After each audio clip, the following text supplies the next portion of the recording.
In the US alone, since the 1980s, the number of Americans that have been diagnosed with diabetes has nearly tripled. And currently now, more than 10% of the American population can be considered to be living with diabetes or considered to be pre-diabetic. And Canada isn't too far off either.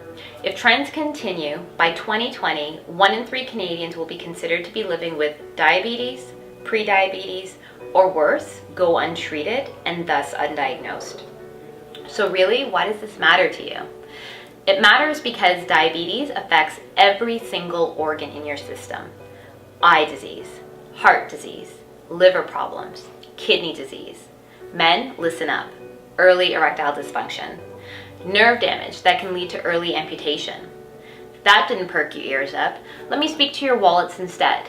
The average Canadian that's living with diabetes spends on average $15,000 per year just on medications and supplies.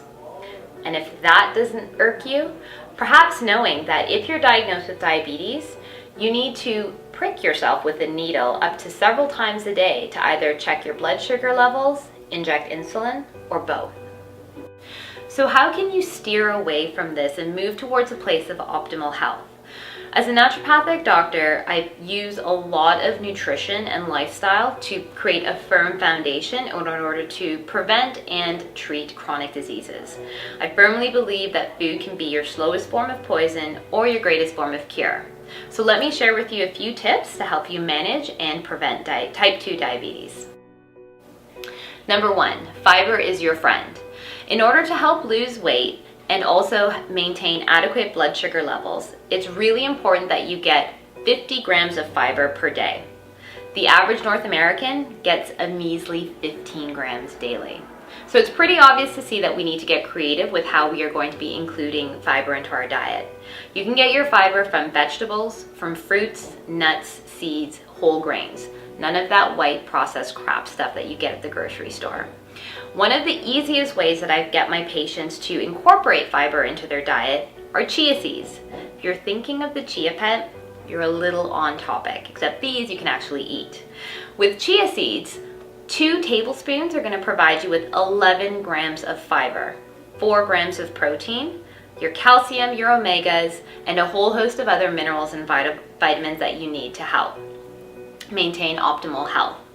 So what I normally get a lot of my patients to do is have 2 tablespoons of chia seeds in a tall glass of water about 20 minutes before every meal. And this is a really great and easy way to assure steady blood glucose levels after meals. Number 2, protein is your power. In order to lose weight and maintain adequate blood glucose levels in your system throughout the day, it's important that you have protein at every single meal. You're looking to add approximately 15 grams of protein per meal. And these can come from sources such as chicken, fish, the occasional lean cut of red meat, non-animal sources such as your tempeh, and different beans and legumes. So what does 15 grams of protein look like when we're talking about our meals? If you're having an animal source meal, you're going to want to basically take the palm of your hand, so it'll be the size of the palm of your hand and also the width of your hand. If you're having any legumes or beans into your meal, again, you're looking to have about 1 cup per meal.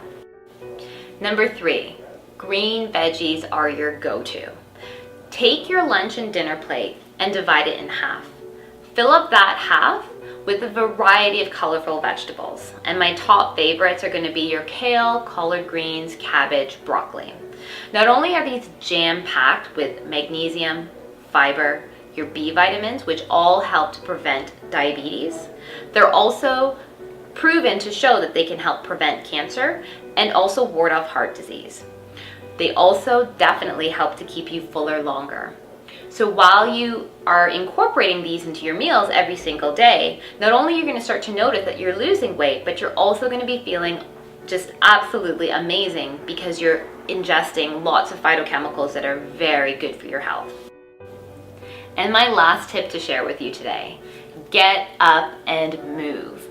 Our bodies were not designed to sit at work 8 hours of the day, come home, and then sit in front of the couch for 4 hours out of the day, and then somehow be expected to go to the gym for 1 hour and perform 3 times a week.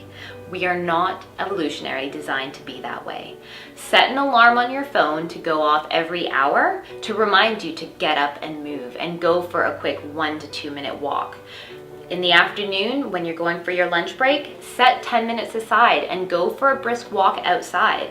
You'll notice that by simply inhaling all of that extra oxygen and having that blood flow, you're in a better mindset and you're burning off more calories. In the afternoon, when you notice that dip in energy, before rushing to get that cup of coffee, go out for that brisk walk again. It encourages social bonding. Allow someone who you work with, go for that walk and encourage that sort of communication and that community building. After dinner, make it a habit to get out and walk again. All of these things add up. Small little tweaks will allow you to help that lose that weight, maintain adequate blood sugar levels. And that's all it takes. Break it up. Know that you need to attain 30 minutes a day of brisk walking and break it up 10 minutes, 10 minutes, 10 minutes. It's absolutely achievable and it's absolutely doable.